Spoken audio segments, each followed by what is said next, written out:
Villain എന്നൊക്കെ പറയുന്ന വാക്കുകൾ പോലും ഇല്ലാതിരുന്ന കാലത്താണ് ഈ സിനിമ ഉണ്ടാകുന്നത് അല്ലേ ഇടി?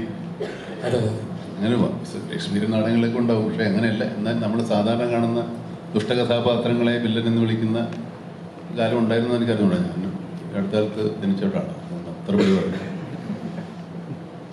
സിനിമയിൽ ആ കഥാപാത്രത്തിന് മിസ്റ്ററി ഉണ്ട്, ഭയങ്കരമായൊരു മിസ്റ്ററി ഉണ്ട്. അത് പക്ഷേ നമ്മളിവിടെ നിന്ന് ഇപ്പോൾ പറഞ്ഞാലും, നിങ്ങൾ സിനിമ കണ്ട് ആരോടെങ്കിലും പറഞ്ഞാലും അത് പിന്നീട് കാണാൻ പോകുന്ന ആൾക്കാരുടെ ഒരു ത്രില്ല് നഷ്ടപ്പെട്ടു. അതുകൊണ്ട് ഇത് വില്ലനോ നായകനോ അങ്ങനെ സിനിമയിലുണ്ടോ? വില്ലനും നായകനോ ഒന്നുമില്ല, കഥാപാത്രങ്ങളേ ഉള്ളൂ.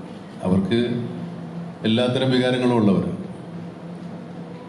പിന്നെ ഇത് ധർമ്മം അധർമ്മം അതൊന്നും ഉള്ള സിനിമയാണെന്ന് പറയാൻ പറ്റില്ല. ഞാൻ അതൊക്കെ നിങ്ങൾ കണ്ടെത്താം. ഒരു കലാസൃഷ്ടിക്ക് എപ്പോഴും പ്രേക്ഷകനിലാണ് കൂടുതൽ അതിൻ്റെ ആസ്വാദനം കൂടുക.